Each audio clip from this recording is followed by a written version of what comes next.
Hello दोस्तों, कैसे हो आप लोग। Welcome back to the channel आओ बहन बातें करें। एपिसोड 191 के क्वेश्चंस मैं देख रही हूँ और ढेर सारे क्वेश्चन हैं। तो जो लोग ब्लॉगिंग से जुड़े हुए हैं उनको पता है कि तबीयत अभी पूरी ठीक नहीं हुई है, लेकिन कोशिश यही करूँगी कि सबके जवाब दे पाऊँ। पर जो संख्या दिख रही है मुझे लग रहा है कि या तो अति में लंबा हो जाएगा एपिसोड या फिर इसका सेकेंड पार्ट बनेगा। अदरवाइज़ अगर एक दो बचते हैं बीच में, कुछ ऐसा लगता है तो मैं उनके फिर टेक्स्ट में ही रिप्लाई कर दूंगी। तो जिन लोगों के अगर इसमें नहीं शामिल हो पाते वो प्लीज़ उस हिसाब से थोड़ा सा देख लेना, और फिर भी छूट जाए तो 1 मिनट लगेगा, दोबारा से फ्रेश वाले एपिसोड में लेटेस्ट में अपना क्वेश्चन आप टाइप कर देना, ठीक है। तो चलो आज का एपिसोड स्टार्ट करते हैं। आओ बहन बातें करें। फर्स्ट क्वेश्चन, कुछ भी समझ में नहीं आ रहा है, मैं क्या करूं। कभी कभी मन करता है कि मैं मर जाऊं, फिर भी अपने बच्चों के लिए जीना पड़ रहा है। मेरे पति मुझसे अच्छे से बात नहीं करते हैं, बस मेरी जेठानी का अच्छा समझते हैं, उसी से बात करते हैं। चुपके चुपके हमसे करते हैं, हम बात नहीं करते। जब घर पर आते हैं तो मोबाइल घर पर आते हैं तो मोबाइल में नंबर दिखते हैं, पर गुस्सा बहुत आता है, फिर भी नहीं सुधरते हैं। 30 तिथि इसका मुझे जवाब दीजिए। 30 तिथि प्लीज़ दीदी होगा। मैं क्या करूं, कुछ समझ में नहीं आ रहा। सही में आपको दिक्कत बहुत ज़्यादा हो रही है, क्योंकि टाइप करने में भी आपकी वो बेचैनी एंजाइटी नज़र आ रही है। लेकिन एक बात बताऊं, कई बार ना हम ऑब्सेस्ड हो जाते हैं देवरानी जेठानी के रिश्ते में। हमें लगता है कि वही वो है, और उसकी वजह से उसका ऑरा इतना बड़ा होता चला जाता है सामने वाले का कि हम उसके आगे और बौने प्रतीत होते चले जाते हैं, जबकि ऐसा कुछ है नहीं। हो सकता है वो बहुत गुणी हो, लेकिन बिल्कुल ज़ीरो आप हैं ऐसा नहीं होता। कोई भी बिल्कुल ज़ीरो नहीं होता, हर एक में काबिलियत होती है, ठीक है। तो आपको ना अपने ऊपर थोड़ा सा कॉन्फिडेंस बिल्डअप करने की ज़रूरत है। हालांकि मुश्किल होता है अगर पति ही हम पे भरोसा ना करके और हमारे सामने हमारी देवरानी या जेठानी की तारीफ़ कर दे या उसको वरीयता दे, तो ऑब्वियसली हमारा कॉन्फिडेंस हिलता है। लेकिन देखो, एक बार हिल गया कॉन्फिडेंस, ठीक। अब हमें ये समझ में आ गया कि हमारा पति भी हमारी तारीफ़ नहीं कर रहा, हमें सपोर्ट नहीं कर रहा, हमें अप्रिशिएट नहीं कर रहा। ये चीज़ एडमिट कर लो। अब आपको कैसा फील हो रहा है कि मैं बिल्कुल अकेली हूँ। एग्जैक्टली यही आपकी असली अवस्था है जो आपको फील करनी है, ससुराल हो या ज़िंदगी। जिस दिन आपको ये समझ में आ जाता है ना कि आप अकेले हो, आपको अपने जीवन की लड़ाई खुद लड़नी है। जब आप सक्सीड होगे लोग आपके साथ आ जाएंगे, लेकिन जब आप हारोगे लोग आपको छोड़ देंगे। कॉमन क्या रहेगा, आप खुद। तो जिस दिन आप अपने आप को अपने आप के लिए काफ़ी मान लोगे ना कि भाई मैं हूँ, अपने लिए बहुत है, अब मैं अपने हिसाब से सही काम, बढ़िया से बढ़िया, जो मेरे लिए अच्छा होगा मैं वो करूँगी, जो मेरा बेस्ट है मैं वो दूंगी हर फील्ड में। देखें कैसे नहीं इमेज बदलेगी फिर। और एक बात और कमाल की होती है, जिसको किसी की परवाह नहीं होती ना अपनी खुशी के लिए, जो अकेला ही मस्त रहता है, लोग ऑटोमेटिकली उसके साथ जुड़ते भी ज़्यादा हैं। उन्हें क्योंकि पता है हम जुड़े नहीं जुड़े ये तो मस्त रहेगा ही, इसके साथ हम रहेंगे शायद हम भी मस्त रहें। तो हर कोई ना खुश रहने वाले इंसान को और अपने आप में बिज़ी रहने वाले इंसान को, कुछ प्रोडक्टिव करने वाले इंसान को, उसके साथ मतलब रहना ज़्यादा अच्छा लगता है लोगों को, बजाय उसके कि जो हमेशा आप में सहारा ढूंढ रहा हो या आप में ये देख रहा हो कि भाई तू मेरी तारीफ़ कर दे मेरे को अच्छा लगेगा, है ना। अगर हमें ऐसा लगता है ना कि कोई आदमी हमेशा एक अप्रूवल हमसे चाह रहा है या फिर अपनी खुशी के लिए हम पे ही डिपेंड कर रहा है, हम चाहें तो इसे खुश रखें, हम चाहें तो ना रखें, इस तरीके के आदमियों के साथ कोई ज़्यादा वक्त बिताना पसंद करता नहीं। तो हमें उस तरीके की पर्सनैलिटी अपनी बनने नहीं देनी। ये आपके लिए नहीं, मैं जनरली भी सबके लिए कहूँगी। इसीलिए अच्छा हुआ पहला क्वेश्चन ही इस तरीके का आ गया। आप खुद मान के देखो कि जैसे आप हो, क्या ऐसे ही सामने वाले आदमी के साथ आप बहुत देर तक बात कर पाओगे, जो हमेशा शिकायतें करता रहता हो, जो हमेशा अपने को लेके सेल्फ डाउट में रहता हो, जो हमेशा ये चाहता हो कि दूसरे लोग मेरा ख्याल रखें तो मैं खुश रहूं। उल्टा करके देखो इसका पर्सनैलिटी को अपनी, फिर देखो कमाल क्या होता है। आप अपने ऊपर पूरा विश्वास रखे हुए हो, मैं जो हूँ, जैसा हूँ, जितना हूँ पर्याप्त हूँ, ठीक है। जो कमी है मैं सुधार कर रहा हूँ उसमें। दूसरी चीज़, कोई मेरे लिए अच्छा कुछ कर दे तो ठीक, नहीं करे तो ठीक, मैं तो अपने लिए खुद ही सब कुछ बढ़िया से बढ़िया कर लूँगा। आप अपने आप में मस्त रहने वाले हो, तो भैया आपके पास कोई लोग आ जाएं, आपकी तारीफ़ कर दें, आपको अहमियत दे दें, ठीक, नहीं दे दें तो भी आप खुश रहने वाले हो। तो इसके डबल फ़ायदे होंगे। आप तो खुश रहोगे ही रहोगे हर कंडीशन में, प्लस जो आपके आसपास के लोग हैं ना वो भी मस्त रहेंगे। तो जो आपसे कंपटीशन करेगा वो कंपटीशन में आने से पहले ही हार गया, क्योंकि आप हो ही नहीं कंपटीशन में। भाई तू जीता ये कह के हम तो निकल लिए, समझ रहे हो। तो ये देवरानी जेठानी वाला हो या स्टाफ का हो या कहीं पर भी, जब आपको लगे ना कि आपको अहमियत कम दी जा रही है इसलिए आप परेशान हो, तो अहमियत मांगना बंद कर दो। सेंटर लाइन ये है आपके आंसर की। अब नेक्स्ट और ये मैंने इतना टाइम इसी क्वेश्चन में एक में ही इसलिए ले लिया, इतने सारे क्वेश्चन है जबकि, क्योंकि आपने एक लाइन ऐसी लिख दी कि आपका मन करता मर जाऊं। देखो ज़िंदगी इतनी कीमती है, और दूसरी चीज़ आप ले भी नहीं सकते, जो देने वाला है लेगा वो ही, है ना। अब आप किसी भी बात के पीछे कि मेरा पति मुझे अहमियत नहीं दे रहा, मेरी जेठानी को दे रहा है, इसके लिए मैं मर जाऊँ। क्यों मर जाऊँ भाई? मेरी लाइफ मेरे पति ने दी थी क्या, या मेरी जेठानी ने दी थी क्या, जो उनके गलत व्यवहार की वजह से मैं मर जाऊँ? तो ये मरना वरना तो बेकार की बातें हैं। भगवान के दी हुए जीवन का अपमान करना है, ऐसे नहीं सोचना चाहिए। चलो आगे चलते हैं। दीदी मैं वही हूँ जिसके हस्बैंड साइलेंट ट्रीटमेंट देते हैं क्योंकि मैं गुस्सा करती हूँ। मैं किसी भी छोटी बात से तब ट्रिगर हो जाती हूँ जब वो बात बार हो। अपनी बात आराम से रखना मुझे नहीं आता, क्योंकि मेरे हस्बैंड से बात नहीं हो रही थी तो मेरे ससुर जी ने मुझे कुछ उल्टा बोला, मैंने स्नैप बैक कर दिया। अभी छुट्टी में घर आई हूँ तो ससुर जी ने मैसेज किया है कि don't come here, this is my home. Husband बात नहीं करते, बेटी घर जाना चाहती है, उसका स्कूल भी है, मैं क्या करूँ, मेरा तो कोई घर ही नहीं। मैके वाले रख भी लेंगे पर मैं मेंटली अनस्टेबल हूँ, क्या होगा? मतलब ससुर जी क्या है, मतलब आप कहीं और रहती हो, ससुर जी के घर आ रही हो तो उन्होंने बोल दिया कि यहाँ नहीं आओ। आप फ़िलहाल कहाँ रह रही हो ये नहीं मुझे समझ में आया। हो सकता है आज के प्रश्नों में भी थोड़ी गलती हो जाए मुझसे, क्योंकि अभी पूरी तरीके से माइंड उस हिसाब से चल नहीं रहा है। लेकिन यहाँ पर आपने लिखा है अभी छुट्टी में घर आई हूँ, यानी आप अपने मैके आई होंगी, है ना। और फिर ससुर जी ने मैसेज किया कि अब यहाँ नहीं आओ, ये मेरा घर है। हस्बैंड बात करने रहे, अब आप घर कैसे जाओगी? अब आपको ये वही, मैंने शायद पिछली बार मुझे जितना याद आ रहा है, आपने कहा था कि मुझे गुस्से पर कंट्रोल नहीं रहता, तो मैंने कहा था कि गुस्सा इज़ लाइक का डांस, सोच समझ के निकाला करो। अब हस्बैंड साइलेंट ट्रीटमेंट दे रहे थे तो उसमें ससुर जी को लपेटने की क्या ही ज़रूरत थी।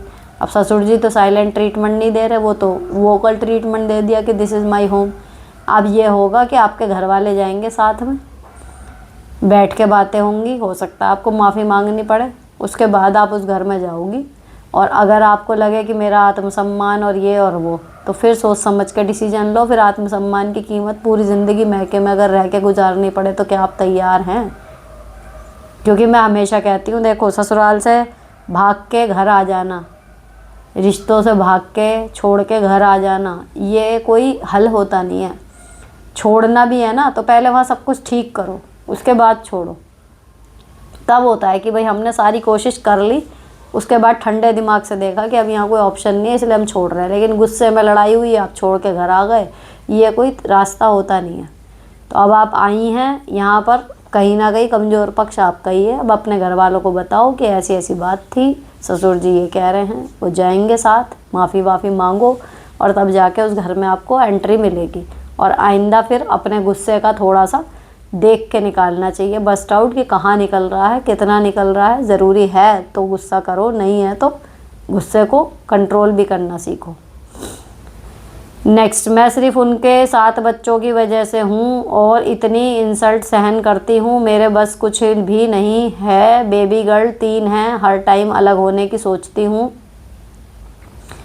सिर्फ मेरी कमज़ोरी मेरे बच्चे हैं, बाहर निकल नहीं सकती बिकॉज़ बेबी 14 महीने की है, अलग होकर भी कुछ नहीं कर सकती, कमाऊँगी कैसे बाहर जाकर? या मैं बिल्कुल समझ लूँ कि मेरे हस्बैंड है ही नहीं, सिर्फ बच्चे ही हैं।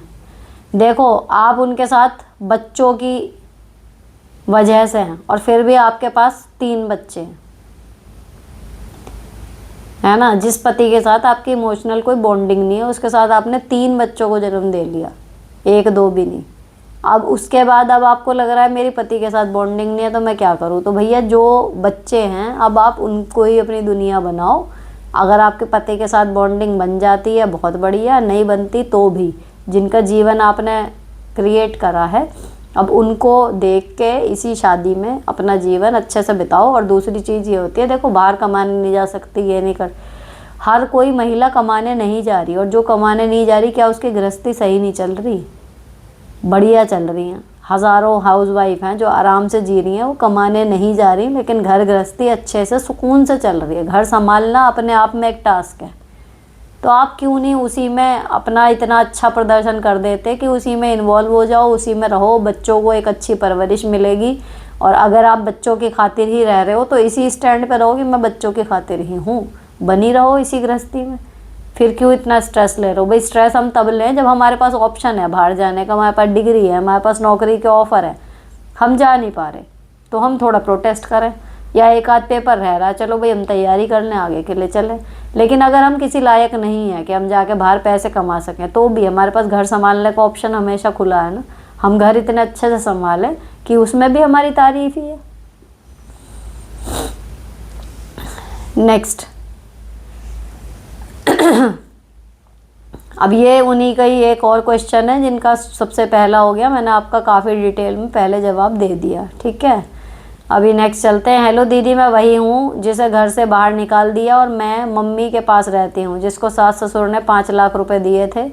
मेरी मम्मी अकेली पेरेंट है और मेरा एक भाई है। भाई तो बहुत अच्छा है लेकिन मम्मी का बिहेवियर कुछ अच्छा नहीं है। पहले तो बहुत प्यार करती थी लेकिन हम जब दूर रहते थे, लेकिन जब से मैं उनके पास रहने आई हूँ मुझे ज़्यादा बात नहीं करती हैं। मेरे हस्बैंड बच्चे उस घर को बहुत मिस करते हैं, मैं भी, लेकिन अब हम क्या करें? निकाल दिया और रिश्ता नाता तोड़ दिया। इधर बहनों का भी व्यवहार ठीक नहीं है, बहनों का, और मम्मी का भी। मेरा MPTET का भी एग्ज़ाम आ रहा है लेकिन कुछ पढ़ाई नहीं हो रही है, डिप्रेशन में रहती हूँ। कैसे क्या हैंडल करूँ? उधर देखो तो सास ससुर, इधर तो मम्मी, कैसे क्या करूँ? बहुत रोना आता है। भगवान हमारी कैसी परीक्षा ले रहा है। आप उनके पास रह क्यों रही हो? किराए पे कमरा लेके जब वहाँ से निकाला है तो अपना जुगाड़ लायक सामान तो लाई होंगी। किराए पे कमरा लेके अलग रहो ना, क्यों रहना है? मतलब ससुराल वालों ने लात मार के निकाल दिया तो आप पीहर में आ गए। पीहर में भी क्यों आ गए अगर वो सीधे मुंह बात नहीं कर रहे तो? 5 लाख रुपए हैं आपके पास और आप कुछ कमा भी रहे होंगे, तो अपनी नई गृहस्थी शुरू करो ना जीरो से। किराए पे कमरा लेके इसके उसके घर जाके पढ़ क्यों रहे हो? सही हो जाएगा सब। अब स्टार्टिंग में स्मूथ तो देखो सब कुछ चलता नहीं, थोड़ी दिन परेशानी रहेगी लेकिन हो जाएगा जब जमाओगे। जब तक नहीं जा रहे शुरू करने गृहस्थी तभी तक की प्रॉब्लम है। आप मतलब बहुत ज़्यादा अपने आप को वो मान के चल लो कमज़ोर, इतना होते नहीं इंसान। जब आप गृहस्थी जमाने बैठोगे तो यूं ही जम जाएगी, कुछ नहीं दिक्कत आने की। दुनिया रह रही है अकेले।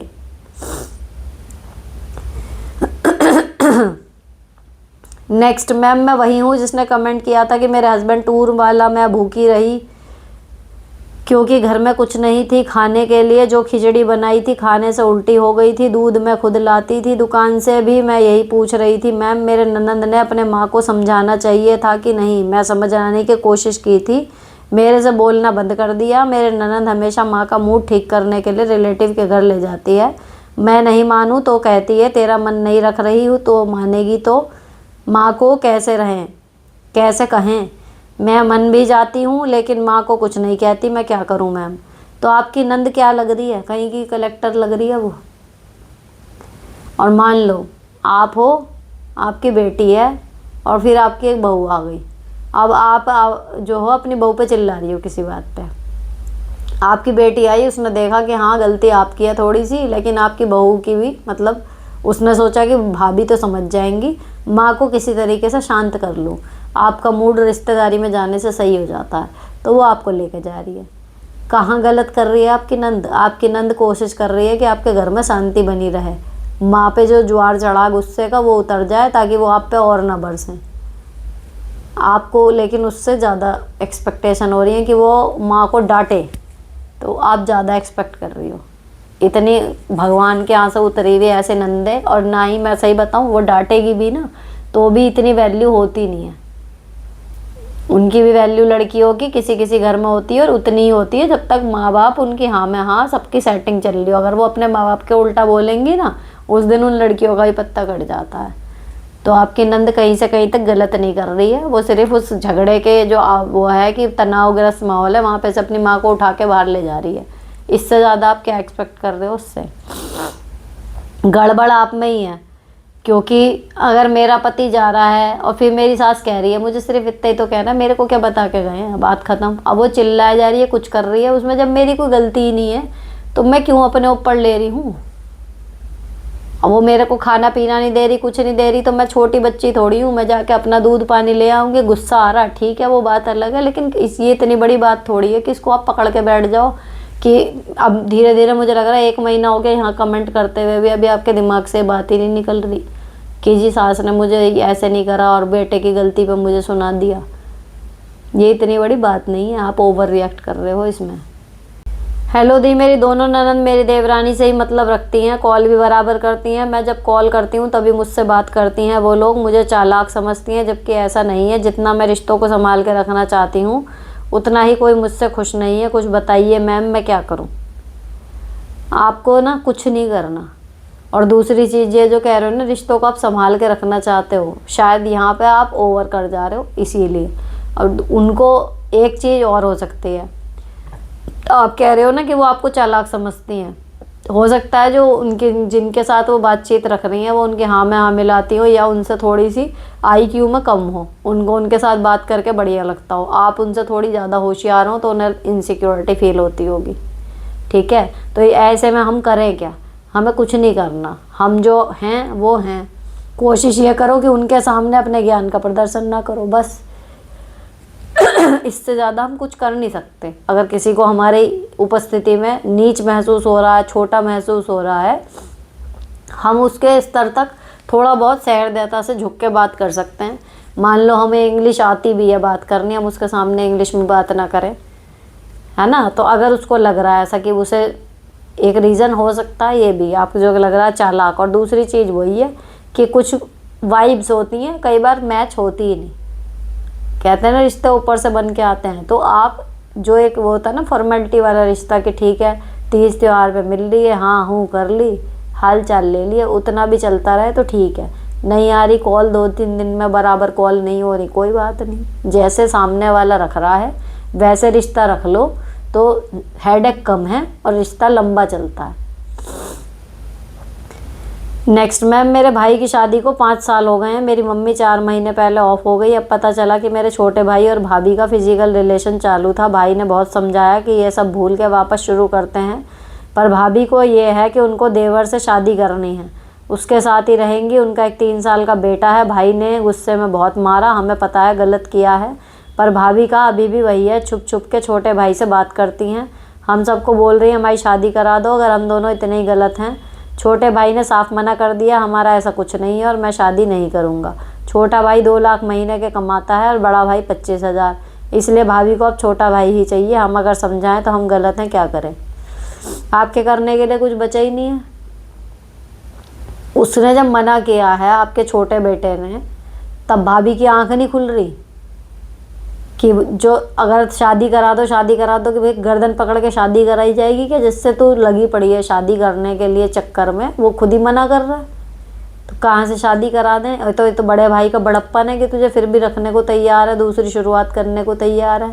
तो अब उसे सीधे उन दोनों का, प्रेमी जोड़ों का ना सामने बैठा के अपना वो कर लो, बैठा के कि भैया बता शादी करनी है।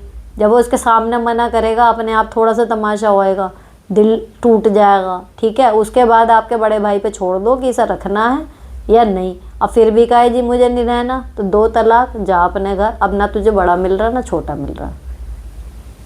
ये गंदगी है घर में जो मच गई है तुम्हारे। नेक्स्ट मैम, क्या आपकी बेटियां अपनी नोटबुक में हाइलाइटर का यूज़ करती हैं? हाँ, कभी कभी, जहाँ उनकी मैम बताती हैं। नेक्स्ट मैम, मेरी एक फ्रेंड है जो शादी से पहले बहुत अच्छी थी, बाद में पता नहीं क्या हुआ, मन करता है अच्छे से बात करती है, मन ना हो तो सामने पर भी नहीं करती। उसकी बातें भी अब मुझे अच्छी नहीं लगती, मेरा बात करने का मन नहीं, बट उसके मुझ पे एहसान है, अब मना नहीं कर पा रही हूँ, क्या करूँ। जितनी बात करे उतना जवाब दे दो, बस सिंपल है। शादी के बाद पर्सनैलिटी चेंज होती है, लाइफ चेंज होती है। अब ये एक और आ गया कि 89 में मैंने क्वेश्चन पूछा था, आपने मेरा जवाब नहीं दिया। मैं कई बार, हर बार एक्सप्लेनेशन इस चीज़ की देती हूँ कि भैया मैं रात तक बैठ के वेट करती हूँ, या तो उसके बाद करा होगा या कोई बहुत बड़ा क्वेश्चन होगा। नेक्स्ट, दीदी 189 में आपसे कुछ सोल्यूशन मांगे थे, अब बता दो, मेरी थोड़ी हेल्प हो जाएगी। आंगनवाड़ी वर्कर हूँ, मेरे 2 बेटे हैं, एक 9 साल का, एक दूसरा बेटा 6 साल का। मेरा ओवरी का ऑपरेशन हुआ है 5 दिसंबर को, पर मैं थोड़ा भी घर का काम करती हूँ, बार बार बुखार आ जाता है, इस वजह से मैं काम नहीं कर पा रही हूँ। फिर भी ऑनलाइन काम तो सब करना पड़ता है, तो मैं कैसे काम करूँ? कुछ इंडियाज़ बताइए दी, आइडिया होगा। देखो, अगर ये बार बार बुखार आ रहा है या कुछ भी है, तो यहाँ पूछने की बजाय ये चीज़ मेडिकल प्रॉब्लम है। जिस डॉक्टर ने ऑपरेशन करा था, मेरी सलाह ये है कि आप उनको जाके एक बार मिलो और बताओ कि ये हो रहा है। अगर वो कहते हैं कि नॉर्मल है तो फिर ठीक है, शायद बॉडी को रिकवर होने में टाइम लग रहा है। लेकिन अगर वो कहते हैं कि कुछ प्रॉब्लम है, तो ये मदद आपके डॉक्टर कर पाएगा। ज़रूरी नहीं हर चीज़ साइकोलॉजिकली हो। नेक्स्ट, मैम मेरी एक बेटी है, इस अगस्त में 7 साल की हो जाएगी, मेरी बात नहीं सुनती। मैं कुछ भी चीज़ के लिए मना करती हूँ लेकिन वो वही करती है। गुस्सा भी बहुत करती है, लेकिन गुस्सा उसका मुँह फूलाने वाला है। अपने पापा के साथ रहती है तो ज़्यादा मेरी नहीं सुनती। भाई मैं तो इस प्रॉब्लम से कहना चाहिए ऊपर उठी हुई हूँ। नहीं सुनती तो मेरा तो एज अ टीचर वाला सीधे रूड वाला वो आ जाता है वापस। अगर बच्चा बात नहीं सुनता, 7 साल का, 10 साल का, 12 साल का, मतलब मुझे याद है पेरेंट्स के सामने 20 साल का बच्चा भी वो नहीं सुनने वाली कंडीशन होती नहीं है। अगर हम स्ट्रिक्ट हैं तो अपने 2 रूप रखने चाहिए ना। क्या आराम से सुन रहा है? मैं बताऊँ, ज़रूरी नहीं है कि आप लठ लेके बजाओगे उस बच्चे में या बहुत 3rd डिग्री टॉर्चर करोगे जब उसमें दहशत आएगी। लेकिन इतना सम्मान, इतना डर थोड़ा बहुत माँ बाप का होना चाहिए कि बच्चा रिक्वेस्ट कर सके।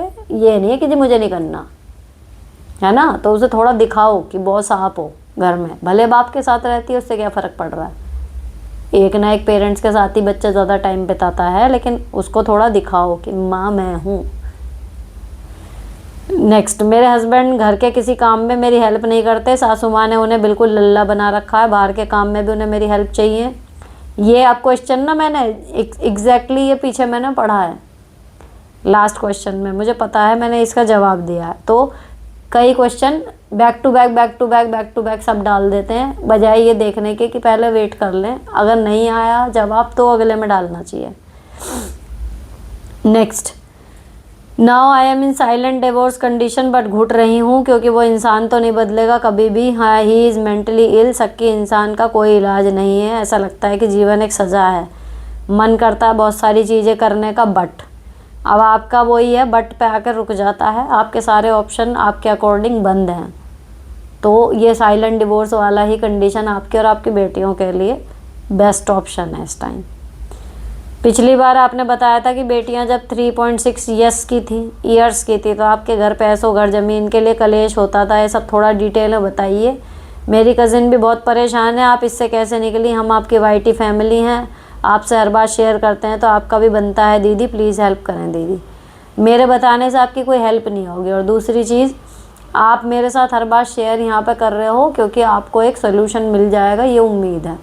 मैं अपने पास्ट में जिन प्रॉब्लम को ऑलरेडी क्योर कर चुकी हूँ, अगर उससे जुड़ी हुई कुछ आती हैं तो मैं बीच बीच में रेफरेंस देती हूँ कि हाँ ऐसा हुआ था और मैंने उस चीज़ के लिए ऐसे किया था तो हो गया था। लेकिन यहाँ मैं अपने घर की या पुरानी बातों को सिर्फ उसके लिए कि मैं बताऊँ, लाओ मैं बताऊँ, उसे करने से मैं आपको भी हमेशा मना करती हूँ। ओवर शेयरिंग से बचो, वो मैं अपने लिए भी फॉलो करती हूँ। ओवर शेयरिंग से मैं बचती हूँ, ठीक है? तो क्या हुआ था, कैसे हुआ था, एक एक डिटेल में मैं जाऊँ, ये वो पार्ट ऑफ द लाइफ था, हो गया, ठीक है, टाइम था, है ना, निकल गया। अब इसमें क्या है कि जी कलेश जब भी घर में होता है, आपका सिंपल मैं हमेशा यही कहती हूँ कि मुश्किलें कितनी भी आ रही हों, घर में कलेश हो रहा है, होने दो। लेकिन अगर आप सही हो और उस बात के ऊपर कलेश हुआ है और आपने सोच समझ के वो बात उठाई है, तो आपको पता होना चाहिए कि भाई जब किसी के एंटी में बोलूँगी तो कलेश तो होगा। अब उस कलेश को झेलने के लिए तैयार रहो। अगर आप ठीक हो, अपने पॉइंट पर अड़े रहो। मुश्किल आएगी, लेकिन साल 6 महीने बाद आप अपनी जगह जब लगे रहोगे तो दुनिया फिर कहेगी कि हाँ कह तो सही रही थी। ये मैं आपको हमेशा बोलती हूँ। तो वही मैंने भी किया था, मैं सही थी, मुझे पता था मैंने गलत नहीं डिसीजन लिया, मैं अपने डिसीजन पे अड़ी रही। कितने भी धूमधाम सबके हो गए, कुछ भी कर लिया सबने, लेकिन मैं अपनी जगह से हिली नहीं। जो मुझे करना था मैंने वही किया। भले मुझे अंदर अंदर डर लग रहा था, भले मैं बिल्कुल अकेली रह गई थी, लेकिन मैंने वही किया। और जब मैं कर गई उस चीज़ को, उसके बाद सब तारीफ़ कर रहे हैं, सारे ही लोग, कि हाँ बहुत बढ़िया कर लिया। तो यही मैं आप लोगों से कहती हूँ कि सोच समझ के डिसीजन लो, हर तरीके से। दूसरे को नुकसान पहुँचाने के लिए मत लो, लेकिन अपने फ़ायदे के लिए अगर ले रहे हो तो सोच समझ कर लो, और एक बार तसल्ली कर लो कि हाँ जो मैं कर रही हूँ वो ठीक है। और अगर वो ठीक है तो फिर अड़ जाओ, फिर मत झुको किसी के भी आगे। नेक्स्ट, हाय दी, मेरे बाल बहुत उलझे हुए रहते हैं जिसके कारण मैं पोनी भी नहीं कर पाती, ओपन रखना तो दूर। पहले मेरे बाल कमर से भी बहुत नीचे थे, बेबी भी है तो मैं बाल सुलझाने के लिए भी टाइम नहीं मिलता, तो मैंने कमर तक कर लिए। सोचा कि हेयर्स को फ्लॉन्ट करूँगी, बट अब वही कि उलझते बहुत हैं। मैं बाल को गोल गोल के क्लचर लगाती हूँ और वो बिल्कुल अच्छे नहीं लगते। ओपन करने से मुझे डर लगता है कि उलझ जाएंगे, तो फिर सुलझाने की मेहनत। पार्टी फंक्शन में भी दीदी मोस्टली बाल गोल भोंगली बनाकर क्लचर लगा के जाती हूँ, मुझे बिल्कुल अच्छा नहीं लगता। सब लोग बाल अच्छे से बना के आते हैं। बोटॉक्स, स्ट्रेटनिंग, कैराटिन, रिबॉन्डिंग लूँ कि क्या करूँ, प्लीज़ हेल्प मी। देखो ये ना अपने अंदर होता है थोड़ा सा। अभी आपको सिर्फ बाल सुलझाने में ही अगर इतनी प्रॉब्लम आ रही है तो फिर हेयर स्टाइल और ये सब तो बाद की बात है। लेकिन हाँ, अगर आप स्ट्रेटनिंग या रिबॉन्डिंग वगैरह करा लेते हो तो उसमें सुलझाने की दिक्कत ख़त्म, उसमें बाल सीधे ही रहते हैं। लेकिन अभी इसमें मुझे ध्यान आ रहा है, क्वेश्चन और आएगा रिबॉन्डिंग के लिए, तो उसमें यह है, आपके जब रिबॉन्डिंग होगी तो जितने भी आपकी बालों की थिकनेस है वो जस्ट हाफ हो जाएगी। ये मान के चलो, आपके आधे बाल ख़त्म हो जाएंगे, इतने रिबॉन्डिंग ख़त्म होएगी। तो अगर आपके सिर पे ऑलरेडी इतने बाल हैं कि आधे ख़त्म होने के बाद भी काफ़ी रह जाएं तो कराना। ये मैं अपने पर्सनल एक्सपीरियंस से बता रही हूँ। जितने भी बाल होंगे आपके उसके आधे हो जाएंगे, तो ये सोच के आप करा लो। लेकिन हो तो जाएंगे मैनेजेबल, बिल्कुल सीधे रहेंगे, धोने के बाद भी ना उलझेंगे ना कुछ होएंगे, हल्के से उलझेंगे, यूँ करो हाथ साफ, बिल्कुल एकदम सीधा निकलेगा। नेक्स्ट, हेलो दी, मेरी शादी जॉइंट फैमिली में है, हम 4 देवरानी जेठानी हैं, मैं सबसे छोटी हूँ। मेरे हस्बैंड मेरा बिल्कुल भी सपोर्ट नहीं करते, वह सिर्फ अपनी 2 बड़ी भाभी के फेवर में रहते हैं। मेरी सास मुझे पसंद नहीं करती बिल्कुल भी, इस बात का फ़ायदा मेरी जेठानी उठाती हैं। मैं उन्हें घर का सारा काम करके दे देती हूँ, फिर भी वह सिर्फ यही कहती है कुछ नहीं करती, और अगर मैं कुछ ना करूँ तो मेरे पति को मेरे खिलाफ़ भर देती हैं। वह सब बहुत बदतमीज़ हैं। दीदी ने बहुत मैं सीधी सादी हूँ, मुझे उल्टे जवाब देने नहीं आते, मेरे को डर भी लगता है फिर मेरे हस्बैंड मेरे पर गुस्सा करेंगे। अगर आप ऐसे घर में परिवार में होती तो आप ऐसे लोगों को कैसे हैंडल करती? वह मुझसे काम करवा कर भी कह देते हैं इसमें कुछ नहीं किया। वह सब बहुत चालाक औरतें हैं, मैं सीधी सादी हूँ। उनके सामने दीदी एग्जाम्पल के साथ मुझे बताना, अगर कोई हमसे उल्टा बोलता है तो हमें कैसे जवाब देना चाहिए। मैं बोल भी दूँगी तो तुम नहीं बोल पाओगी ना वो चीज़ वहाँ पे जाके। मेरे लिए तो 5 मिनट का काम है ना। लेकिन जो काम करने के बाद भी ये कहते हैं ना कि ये कुछ नहीं करती, उसका हमेशा से सभी के लिए एक ही इलाज है कि हम सच में कुछ ना करें। अब यह मैं कुछ नहीं करती तो वो मेरे पति को खिलाफ भड़का देती है, करने के बाद भी तो भड़का ही रही हैं, तो भड़का ही लो, कम से कम आराम तो मिलेगा, है ना। या फिर दूसरा एक तरीका वही होता है कि भैया ट्राइपॉड पर रखो फ़ोन, काम कर रही हूँ, वीडियो बना लो अपनी, रोज़ 2 घंटे काम करो, 2 घंटे की वीडियो बनाओ, शाम को पति को दिखाओ मैंने काम कर दिया। 2-4 दिन होगा, अपने आप पता लग जाएगा। और कहें कि ये क्या तमाशा है, सिंपल, क्या करें, और कोई तरीका समझ में ही नहीं आ रहा, करने के बाद भी यही हो रहा, नहीं कर रही है बस। तो एक ना एक झटका देना ज़रूरी होता है। लेकिन मैं बहुत सीधी सादी हूँ, मैं बहुत भोली हूँ, मैं बहुत सीधी सादी हूँ, ये कह के अपना कटवाने से बढ़िया तो यही है कि भाई थोड़ा तेज़ तर्रार हूँ मैं, ये टैग अपने ऊपर लगा लो, है ना। सीधे होने का मतलब, सरल होने का मतलब ये नहीं होता कि कोई आए हमारी बैंड बजा के चला जाए। राम जी भी सरल थे लेकिन उन्होंने युद्ध करा था ना। तो सीधे होने का मतलब ये नहीं होता है कि हमारी कोई बैंड बजा रहा है और हमसे उसे जवाब ही नहीं दिया जा रहा। Next, hello the, I am teacher in PRT primary, होगा 1 year complete in upcoming June month, recently in 1 and 2 and a standard in our school, HOD appointed. She has 10 years in our school but different branch, but now she is our subject expert. She will observe and guide us. She behave rude with us, so all we are not comfortable with her, so we complain. Now issue is at the meeting with trustee and principal. With all discussion I started crying in front of everyone. I can't control myself and this is my weakness. So I can change myself my emotion in some situation. और इन्होंने मुझे कुछ नहीं बोला meeting में, पर और teacher जिनका वर्क बहुत अच्छा है उनके साथ रूड बिहेव किया, वो मुझसे देखा नहीं गया। तो अब यहाँ पे इन्होंने काफ़ी कुछ जवाब भी दे दिए हैं। आपकी दो प्रॉब्लम हैं, एक तो आप गुस्से में या जो भी है इमोशंस में बोले, आप रो पड़े, कोई बात नहीं, इट्स ओके। लेकिन एक सलाह दूं एज अ बहन, खुद को मानते हुए आपकी बहन, मतलब दूसरों के पचड़ों में ना पड़ना छोड़ दो। ये चीज़ मैंने ठोकर खा खा के सीखी है।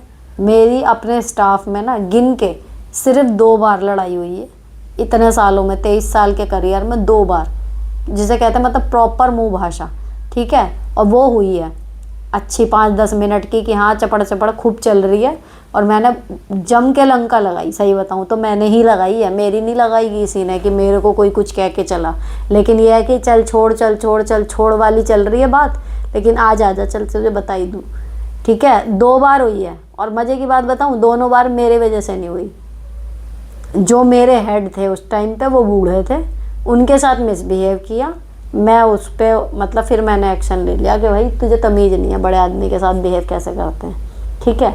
और उसके बाद 2 बार के बाद मुझे रियलाइज़ हो रहा है कि यार असलियत में मेरी लड़ाई किसी से हो ही नहीं रही है, मैं तो सही चल रही हूँ, मेरी तो सबसे पट रही है ना। या फिर किसी की मेरे से जल भी रही है तो वो आके मेरे से नहीं लड़ रहा, चाहे रीज़न जो भी हो, ठीक है, वो मेरे से नहीं लड़ रहा। मेरी लड़ाई क्यों हो रही है, मैं किसी कमज़ोर का पक्ष ले रही हूँ। बाद में वही कमज़ोर उससे नमस्ते कर रहा है, वही कमज़ोर उससे बात कर रहा है, चला हमारी आपस में हो गई बेफालतू की बात। जब मैंने ये देखा ना भाई, मैंने गांठ बांध ली थी उस दिन, प्रॉपर साड़ी बांधी हुई थी, प्रॉपर गांठ बांधी थी मैंने इस चीज़ के लिए कि भाई आज के बाद जब तक कोई बिल्कुल आके मेरा गला नहीं पकड़ेगा ना, मैं उसे कुछ नहीं कहने वाली। मेरे बराबर वाले को तू मार काट भाई, हाथ पैर जुबान दिमाग सबको बराबर दिया इंसान में भगवान जी ने, तो वो खुद लड़ेगा। मुझसे सलाह मांगे कि भाई कैसे लड़ूं, मैं बता दूंगी ये लड़ तू, लेकिन मैं नहीं लड़ने जा रही अब किसी के लिए। जैसे कृष्ण जी कहते हैं ना कि भाई मैं रास्ता बता दूंगा तुम लड़ो, वो पैटर्न रखो। किसी के लिए भी पड़ी लकड़ी लेने की ज़रूरत नहीं है, आजकल वो ज़माना नहीं है। मज़े की बात है जिसके लिए लोग है ना स्टैंड, वो भी उस चीज़ को नहीं, वो सीधे कह देगा कभी क्रूशल कंडीशन आई कि मैंने कहा था तुझसे मेरे लड़ने को, उस दिन हम ठगा सा महसूस करते हैं।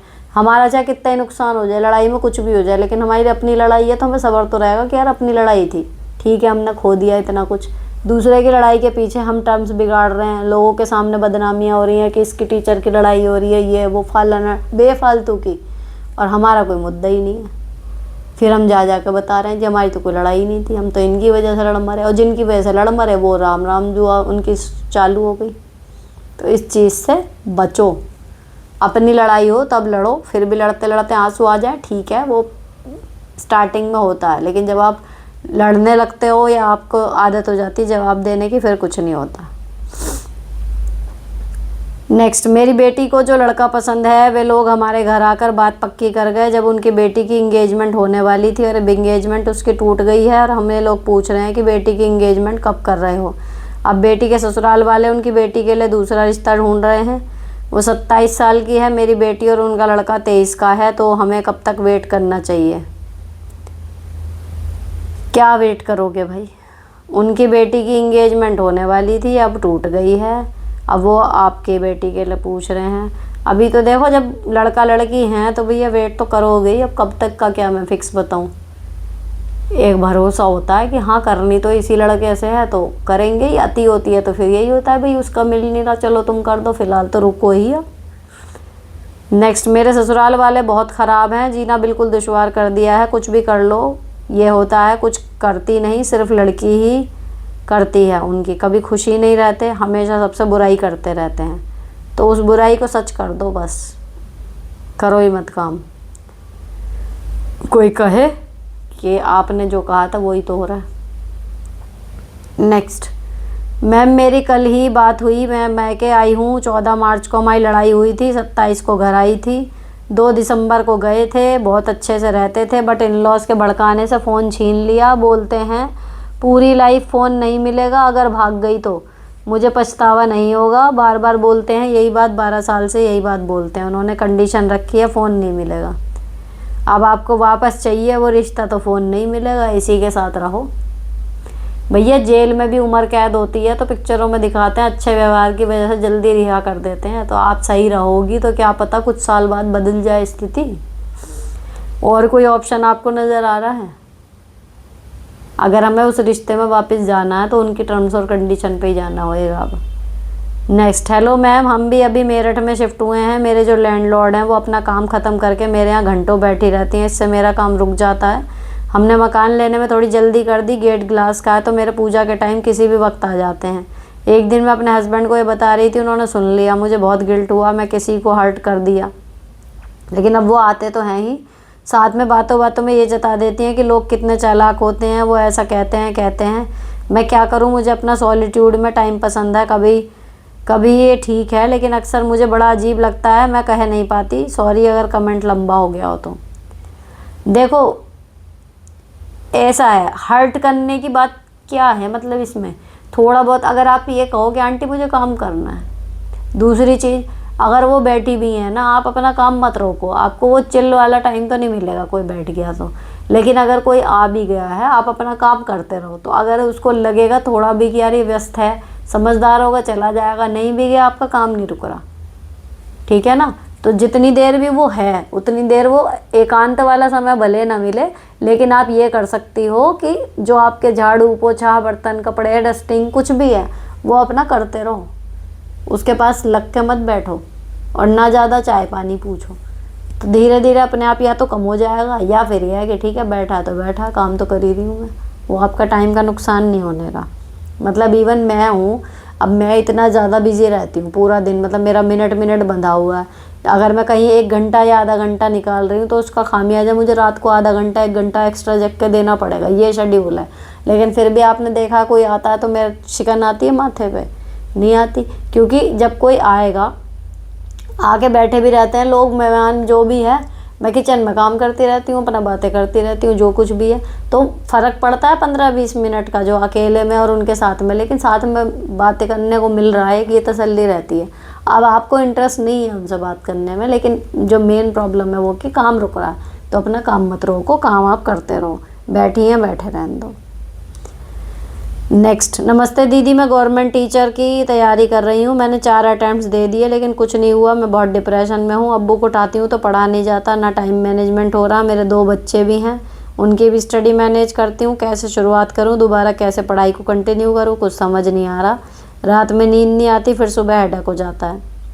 देखो अगर 4 बार करने पर भी नहीं हो रहा, इसका मतलब तैयारी में कहीं ना कहीं ग्लिच आ रही है। अपनी तैयारी की कमी को पकड़ो, अपने कमज़ोरी को पकड़ो, उस पर काम करो, ठीक है। और दोबारा जब करना है, और ज़्यादा ना वो मत करो कि जब मुझे बिल्कुल अच्छे से लगेगा मैं तब बैठूंगी पढ़ने। नियम, मैं कहती हूँ ना, हमेशा डिसिप्लिन ज़्यादा इम्पोर्टेंट है। आपकी जो योग्यता होती है, आपका जो IQ होता है ना, उस पर भारी पड़ती है आपकी प्रैक्टिस। तो आप ये लगा लो कि बस मुझे 15 मिनट सुबह या दोपहर या शाम को, शुरू में बस 15 मिनट पढ़ना है। 15 से 20 होंगे, 25 होंगे, आधा घंटा होगा। और ऐसे ही अंधाधुंध मत पढ़ो, कहीं कोचिंग लगा लो, यूट्यूब क्लासेस में, कहीं जहाँ पे ऑनलाइन क्लास में तरीके से तैयारी करवाते हो वहाँ से करो, तरीके से करो तो हो जाएगा एक बार में। नेक्स्ट,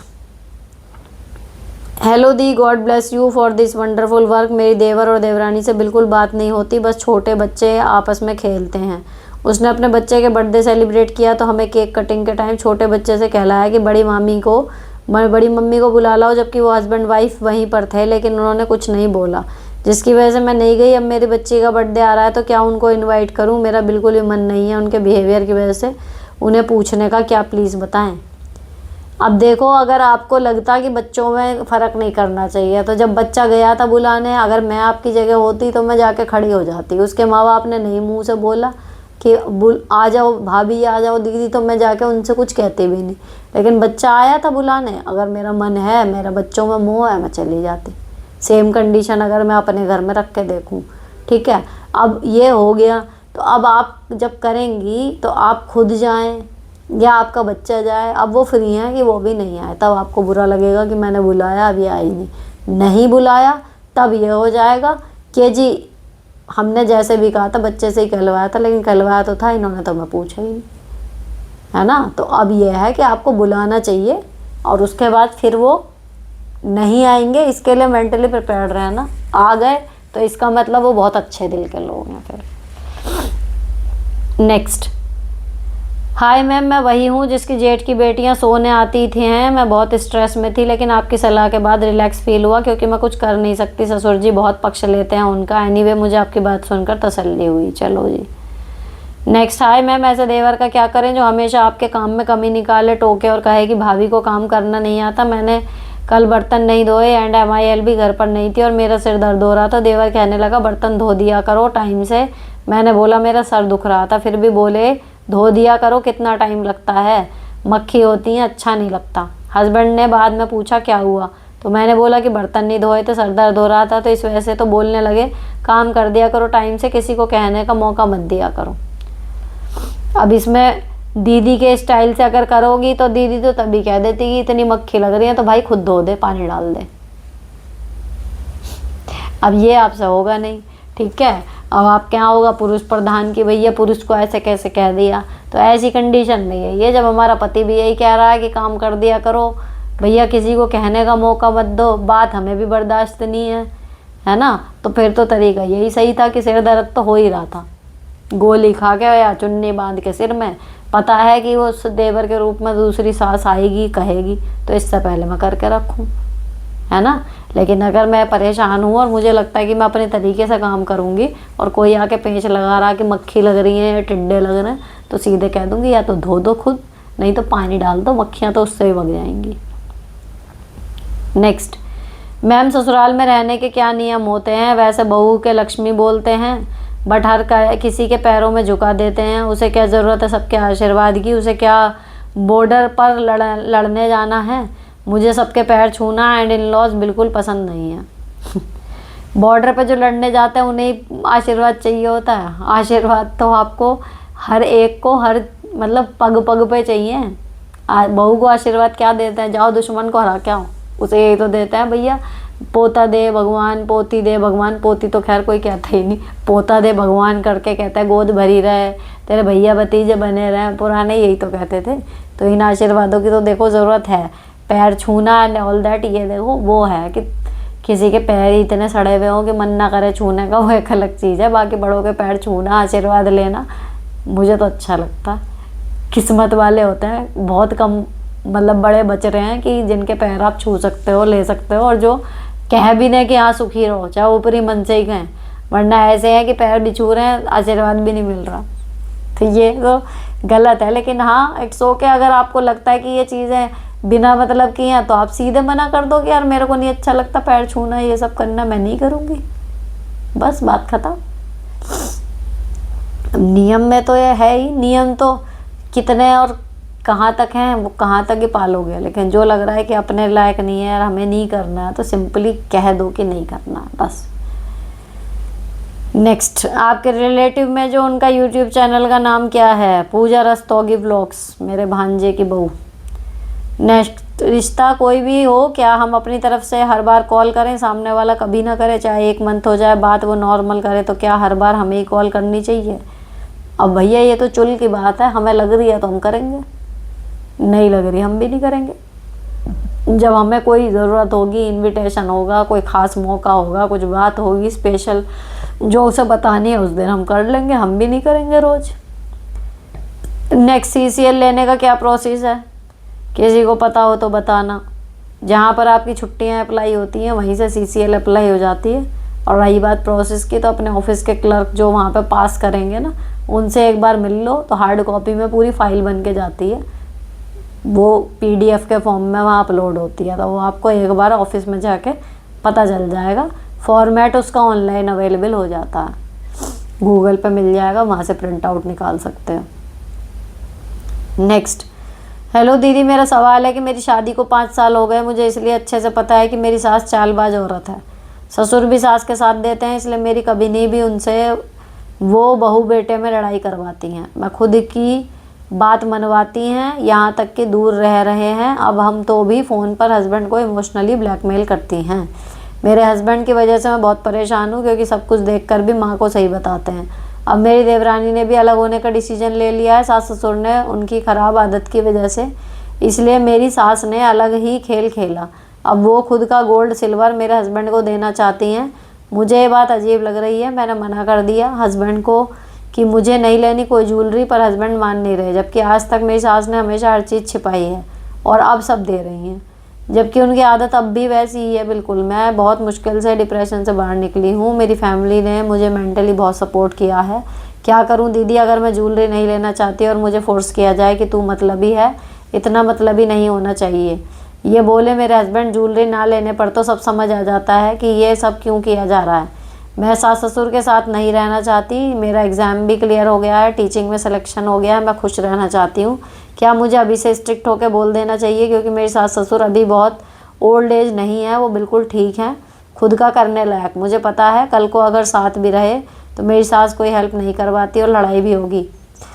हस्बैंड भी मदर को ही सपोर्ट करेंगे। प्लीज़ हेल्प मी दीदी। देखो वो अपना बुढ़ापा सिक्योर कर रहे हैं, ठीक है। अगर वो देने के बाद एहसान नहीं तोड़ रहे, कुछ भी है, आपने अपना स्ट्रिक्टली मना कर दिया। हस्बैंड से एक दो बार स्ट्रिक्टली मना कर दो, उसके बाद भी अगर लेते हैं तो कह दो कि भैया इसका मतलब ये नहीं होएगा कि कल को वो आके मेरे ऊपर रौब जमाएं या कुछ भी करें मेरी चलती भी सुखी जीवन में, कि जी ये वो क्योंकि जेवर दिया अब हम तेरी नाक में रस्सी डालेंगे। वो चीज़ नहीं होनी चाहिए। जेवर लेने का डिसीजन तुम्हारा है, कल को कोई हेडक भी होगी इससे जुड़ी हुई तो तुम ही लेना। क्योंकि आपके कहने से अगर हस्बैंड नहीं सुन रहे ना, तो वो आपका मैटर ही ख़त्म हो गया, वो माँ बाप और उनका हो गया। अब कल को जब वो इसी ज्वेलरी का वो दिखा के कि हमने तुम्हें ये दिया है, तुम पर रौब गालिब करेंगे या कुछ और है, तब तुम्हारे पास एक जवाब होगा कहने के लिए अपने हस्बैंड को कि मैंने इसीलिए मना करा था, अब तुम झेलो इन्हें। उस टाइम आपका रोल ख़त्म। जितना आप ईजिली कर पाएंगे उतना करने के लिए आप स्वतंत्र रहेंगी। नेक्स्ट, हेलो दी, मेरी प्रॉब्लम यह है कि किसी भी बात को सोचती बहुत हूँ। सास डेली कोई ना कोई टॉन्ट मारती है, मुझे बहुत बुरा लगता है। पूरा दिन मैं वही सोचती रहती हूँ। मेरी बहुत बुराइयाँ भी करती है फ़ोन पर। कोई दिन ऐसा नहीं होता जब कोई ना कोई टॉन्ट ना मारे। हस्बैंड बोलते हैं इग्नोर करो, बट इतना ईजी नहीं होता। पूरा फ्रस्ट्रेशन पति या बच्चों पर निकलता है। क्या करूँ, बहुत परेशान लगता है मुझे। सास को देख कर की चिढ़ होती है। अब तो साथ में रहना मजबूरी है। प्लीज़ सजेस्ट क्या करूँ? देखो, या तो टॉन्ट को आप इग्नोर कर सकते हो या फिर उसका बदले में उससे भी ख़तरनाक टॉन्ट मार सकते हो। अब आपसे अगर इग्नोर नहीं हो रहा तो बदले में आप टॉन्ट मारना सीख लो। फिर टॉन्ट का जवाब टॉन्ट से दो, हंस के। नेक्स्ट, मैम आपने रिबॉन्डिंग ही क्यों कराई और ये इसे क्या बालों में क्या इम्प्रूवमेंट हुआ? आपके फ्रीजी नहीं होते क्या इतने ईयर्स के बाद भी? अगर ये वही आइडिया तो मैंने अभी रिबॉन्डिंग के बारे में बात करी थी। मैंने कराई थी 2014 में, नवंबर में शायद, दिवाली के टाइम पे। और उसके बाद वो 5-6 साल जब तक वो यहाँ के बाल बिल्कुल नीचे तक नहीं आ गए, वो रिबॉन्डिंग चली। और बहुत ज़्यादा कर ली, मेरे पहले भी नहीं थे, लेकिन अब हल्के होने की वजह से प्रॉपर वेवी बाल हो गए हैं। तो रिबॉन्डिंग का सिंपल हिसाब यही है कि भैया आधे रह जाएंगे बाल जितने भी हैं, लेकिन उससे यह है कि सीधे बाल रहेंगे, धोने के बाद भी सूखते ही सीधे अपने आप, कुछ करने की ज़रूरत नहीं है। नेक्स्ट, अगर हम खुद खुश ना हो तो क्या हमें सेल्फिश होकर अपनी खुशी के लिए कुछ करना चाहिए दूसरों के परवाह किए बगैर? हाँ, ऑफ कोर्स, लेकिन दूसरों की खुशी के परवाह किए बगैर तो ठीक है, लेकिन अपनी खुशी के लिए हम कुछ करने जा रहे हैं जिसमें दूसरों को दुख पहुंचा रहे हैं, हम दूसरों की बैंड बज रही है, दूसरों का नुकसान हो रहा है, भैया ऐसी खुशी करने मत जाना। क्योंकि ऐसी खुशी मैं तो क्या, भगवान भी भारी डालेंगे तुम्हारे ऊपर। फिर एग्जाम्पल, जैसे मान लो वो थी देवर से अभी शादी वाली जो बहू आई थी निकल के, अब वो अपनी खुशी के लिए, वो तो भैया देवर से शादी करेगी, है ना। देवर 2 लाख कमा रहा, उसे उसका स्वाद अच्छा लग रहा है कि भैया हम तो इनके साथ रहेंगे। उसे दिख ही नहीं रहा कि मेरा पति गंद मचाने के बाद भी मुझे रखने को तैयार है, सब कुछ है, क्योंकि वो 25,000 कमा रहा है ना। अब मैं ये कहूँ नहीं बहन तुम बिल्कुल ठीक कर रही हो, अपनी खुशी चुनो। भाई अपनी खुशी चुनने के लिए तू देख तो ले तूने क्या रायते फैलाए हैं। ये खुशी तुझे तब नहीं दिखाई दी थी जब 7 फेरे ले रही थी, और उन 7 फेरों की क्या अहमियत रह गई जब तू शादी के बाद जाके, शादी के पवित्र बंधन में रह के अगर कोई आदमी और दूसरी जगह मुंह मारता है, मेरे हिसाब से उससे ज़्यादा मतलब बेकार इंसान नहीं है। तुम्हें अगर दूसरे की तरफ अट्रैक्शन हो रहा है ना, वो तुम्हें पता चलता है, पहली बार में ही पता चलता है, क्यों नहीं तुम खुद रुक रहे भाई। और अगर तुम्हें लग रहा है कि हाँ तुम गलत रिश्ते में आ गए, तो पहले फिर इस रिश्ते से निकलो, जब जाओ दूसरे में। ये तो महागंद लगता है कि आप एक के साथ कमिटेड हो, दूसरी जगह मुंह मार रहे हो। तो ये वाली खुशी को अब मैं कह दूँ नहीं बहन अपनी खुशी के लिए जाओ, तो वो गलत है। तो आपके प्रश्न में जो है वो छुपा हुआ है सब गोल गोल, कि अब ये नहीं कह सकते ना आप किस परिप्रेक्ष्य में पूछ रही हैं और मैं कहूँ नहीं गो फॉर इट, अपनी खुशी के लिए जाओ। और पता नहीं आपकी खुशी में क्या है, आपकी खुशी में किसी का नुकसान छुपा हो, तो ऐसी खुशी के लिए तो नहीं मैं कहूँगी कि अपनी खुशी के लिए कुछ करो। लेकिन ये है कि भाई अगर हम खुश नहीं हैं, हम खुश कैसे होंगे, उस खुशी के लिए हम देख रहे हैं कि क्या कर सकते हैं, कर लो। लेकिन ये नहीं कि भाई हमें तो अपनी खुशी दिख रही है, उसके चक्कर में हमने बैंड बजा दी दूसरों की, वो नहीं होना चाहिए। दूसरों को खुश करने के चक्कर में रुको नहीं, ये कर सकते हो। मतलब यही वाली कंडीशन का फिर मैं एग्जांपल दूँ देवर वाली का ही। मान लो तू अपने पति के साथ खुश नहीं है, वो अगली, ठीक है, तुझे देवर पसंद आ गया, तो तरीका ये था कि फिर तो अपने घर वालों से बात करती कि भाई मुझे डिवोर्स लेना है। और दूसरी चीज़ ये भी तो देख ले कि वो देवर खुद शादी को मना कर रहा है ना। तो ये तो एक धन लोलुपता हो गई ना कि 25,000 के बदले 2 लाख वाला ना ले लें, समझ रहे हो। तो ये चीज़ कहीं ना कहीं खुशी, अपनी खुशी, एक सेल्फिशपन और एक होता है कि सेल्फ लव, उसमें थोड़ा सा फ़र्क है। तो केवल अपना फ़ायदा देखना वो ठीक है, लेकिन दूसरे का नुकसान ना हो, थोड़ा सा ये ध्यान हमें रखना चाहिए। नेक्स्ट, एक पुराना हिंदी सॉन्ग आप पे फिट होता है, शायद समझौता मूवी का। भूल सभी से होती आई, कौन है जिसने न ठोकर खाई, भूलों से सीखो जो मंजिल उसने पाई। जी हाँ। नेक्स्ट, मेरी डिलीवरी मेरी देवरानियों के आने से पहले हो गई। जितने बच्चे मुझे चाहिए थे सब मेरी डिलीवरी के 2 घंटे पहले तक मैं काम किया है। फिर 6 दिन का पानी नहाकर स्टार्ट भी कर दिया काम वापस। मुझे तकलीफ़ होती थी पर किससे कहूँ, कोई समझने वाला नहीं था। ये सोचकर देवरानियों का कर देती हूँ, एक का तो जापा कर रही हूँ, दूसरी चली गई मायके अपने बिना देवरानी का जापा किए। 15 लोगों का काम, एनिमल्स का, घर का, प्लस बच्चे और उनकी स्टडी।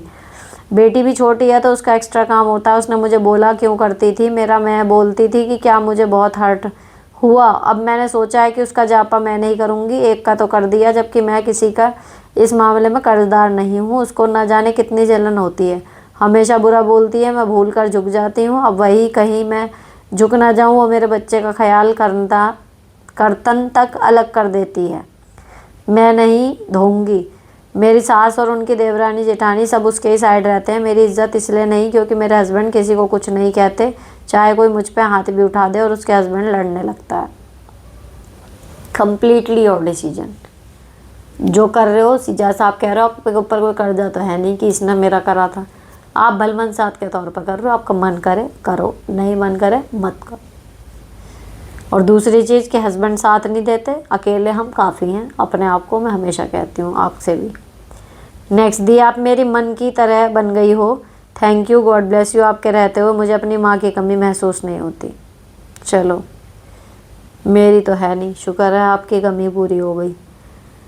नेक्स्ट, मैम मेरी शादी को 12 साल हो गए हैं, मेरी 11 साल का बेटा है। फैमिली इशू की वजह से मैं उसकी स्टडी पर ध्यान नहीं दे पाई। जब ध्यान दिया तो वह पढ़ाई नहीं करता, बात नहीं मानता, लोगों को मिलने में कतराता है, कहता है कि सारे मेरा मजाक उड़ाते हैं, उसे सोशलाइजेशन करना नहीं आता। अब मेरे 2 महीने की बेटी है, उसे भी संभालना पड़ता है, मैं क्या करूँ।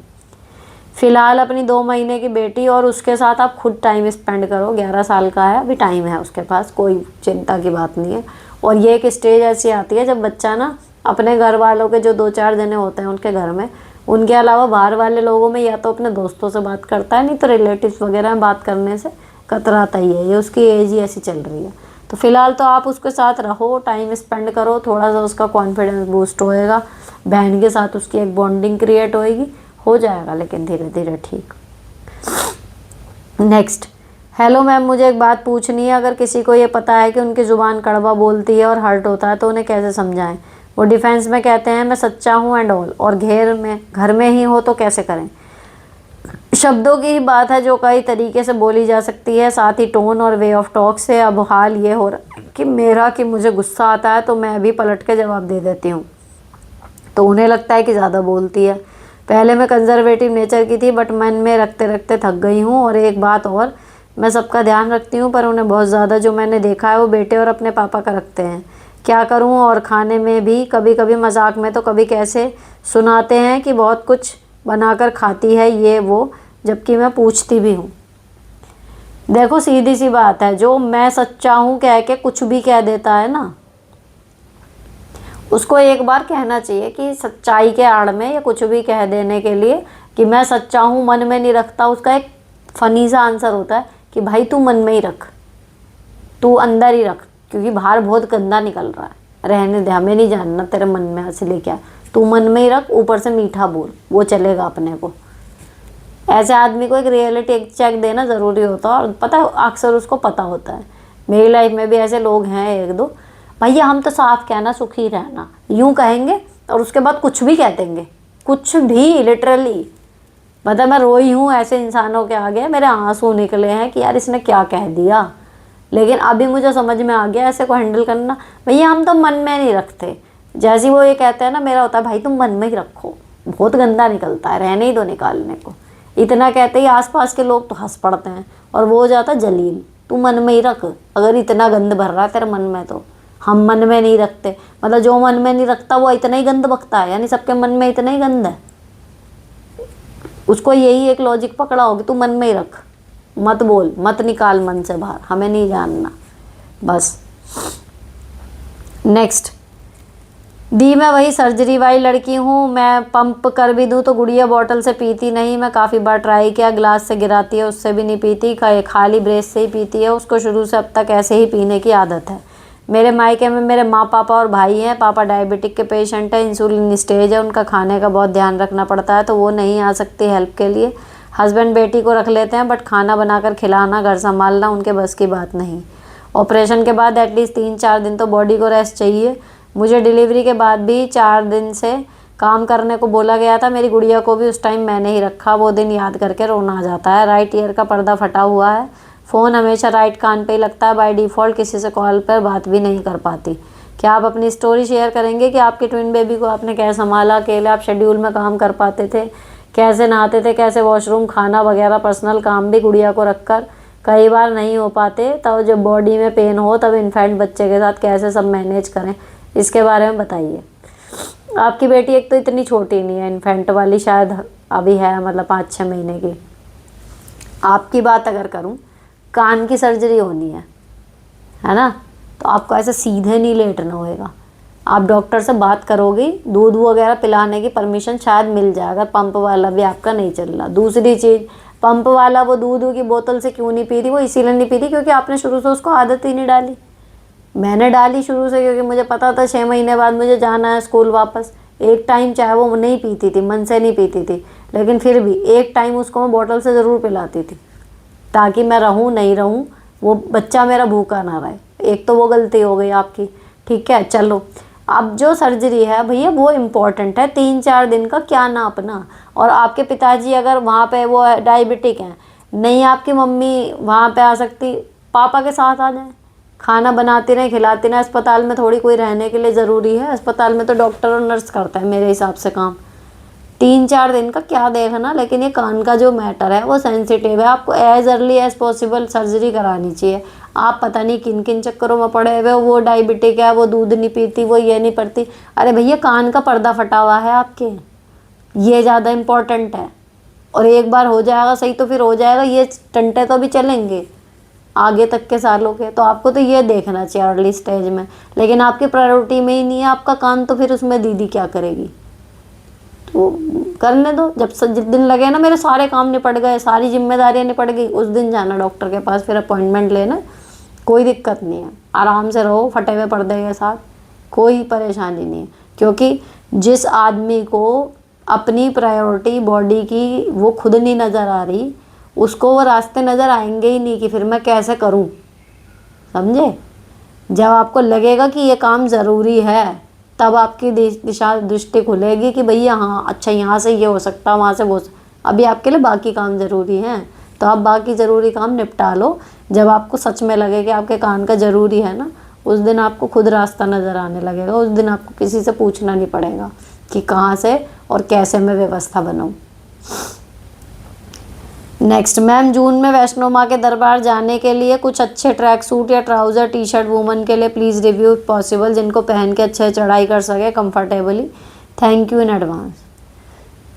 तो ये तो जाके बढ़िया नाइट सूट या तो कहीं से ऑनलाइन देख लो या जिवामे से ऑर्डर कर लो, अगर नाइट सूट में ही करनी है। ट्रैक सूट भी सब अवेलेबल हैं, जैसे हमारे यहाँ मेरठ में आबू लेन है या बेगमपुल पे भी कुछ शॉप्स हैं, तो आप वहाँ पे अपना सर्च कर लो, ले लो। उसमें रिव्यू क्या, ऑनलाइन मतलब अगर लेना है तो मिंत्रा से या फिर मीशो पे भी मिल जाएंगे आपको। मतलब आप ये मान के चलो कि 700 रुपये तक का अगर आप ले लोगे मीशो पे भी, तो अच्छी क्वालिटी का 700-800 रुपये में यहाँ पर भी मिल जाएगा।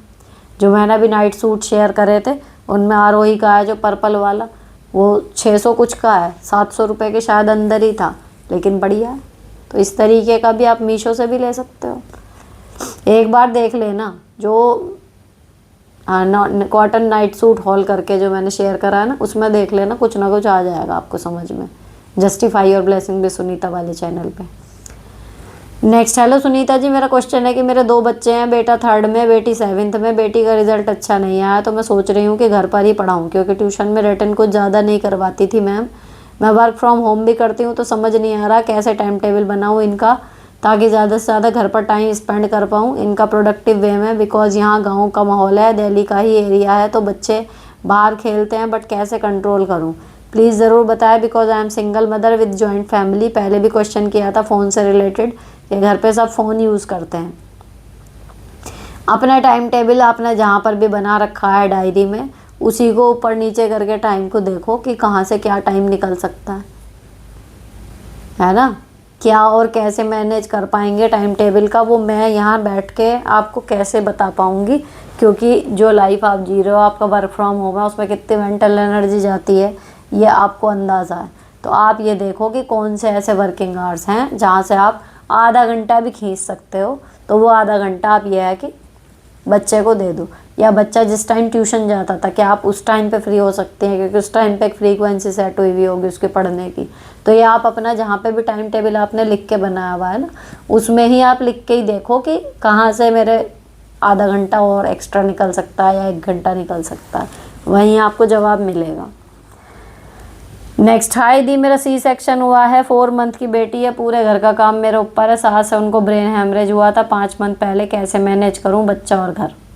पहले बच्चा मैनेज करो, अपनी बॉडी की दोबारा एनर्जी लाना मैनेज करो, घर उसके बाद है।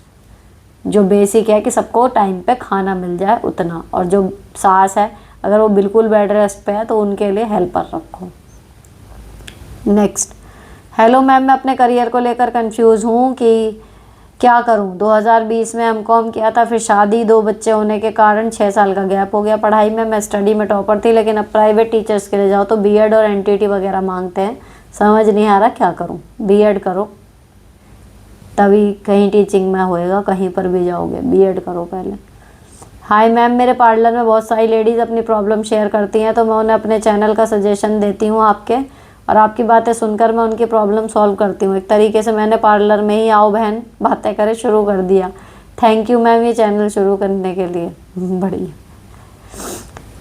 फिर आ गया हेयर का रिबॉन्डिंग करना, क्यों आ रहे थे क्वेश्चन, मैंने पिछली बार कुछ बात करी थी क्या रिबॉन्डिंग की। ठीक है, आधे रह जाएंगे बाल। नेक्स्ट, दी, मेरी सिस्टर का हस्बैंड किसी लड़की के साथ पकड़ा गया, तो मेरी बहन ने मुझे फ़ोन किया और उसको स्पीकर पर रखा, मुझे नहीं बताया। फिर मैंने भी उसको बहुत कुछ बोला था। अब उसका पति मुझे घर तोड़ा बोल रहा है, पर मेरी सिस्टर को फ़ोन स्पीकर पर रखने से पहले मुझसे बोलना चाहिए था। ये बात मैंने अपनी सिस्टर कही तो बहुत नाराज़ हो गई। यही तो बात होती है, यही तो मैं कह रही थी, दूसरे के पचड़े में मत पड़ो। जिसके लिए लड़ रहे हो ना वही कह देगा मैंने तुझसे कही थी। अब हो गया, ज़िंदगी भर के लिए आगे के लिए सबक ले लो, ठीक। और बस अब नाराज़ हो रही है तो होने दो, उल्टा नाराज़ हो जाओ आप कि भैया ये तूने बढ़िया करा, लड़ाई तुम दोनों की, फ़ोन तू स्पीकर पर रख के कर रही है, मुझे हिंट भी नहीं दिया, कुछ नहीं दिया, घर तोड़ा हो गई मैं। तू ही तो आई थी बीच में, तू ही ने ना बताया होता तो मुझे क्या पता था।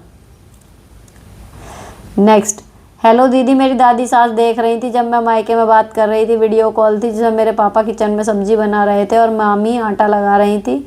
मम्मी दादी सास को मैंने दिखा दिया और कहा कि देखो मेरे पापा इवन किचन में हेल्प करवा देते हैं, यहाँ कोई हेल्प नहीं करता।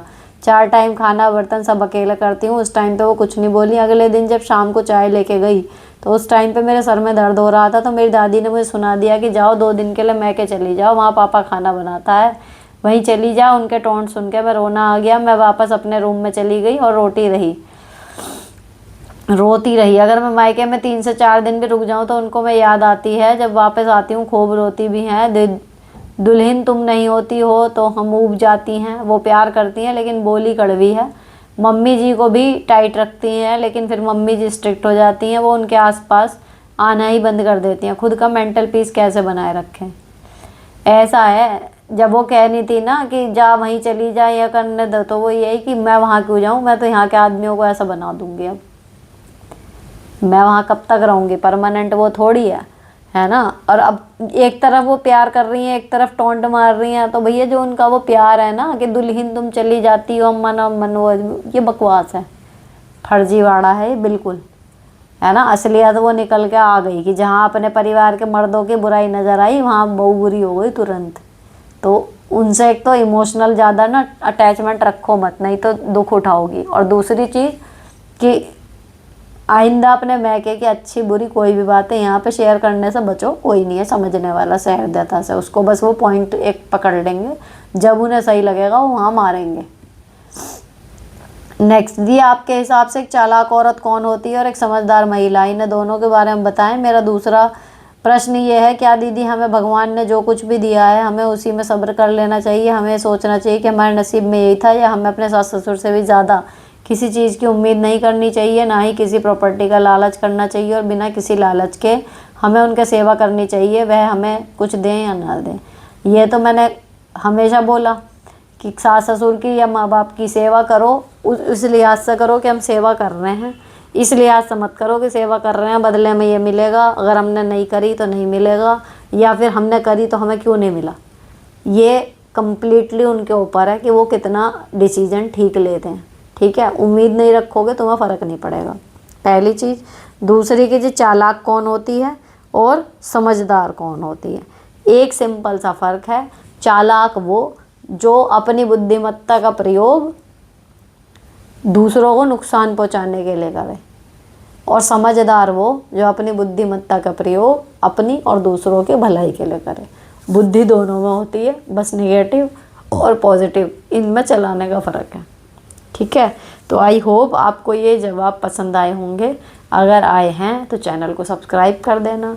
किसी का कमेंट छूट गया हो, जिसको मतलब एक ही आईडी से 3-3 4-4 कमेंट थे, मैंने उनको सम अप करके जवाब दे दिया है सबका। और अगर किसी का छूट गया हो, शूट के बाद आए, तो वो लेटेस्ट वीडियो पे कमेंट कर देना। मिलती हूँ आपसे नेक्स्ट एपिसोड में। Till then bye bye, stay beautiful and sorted always.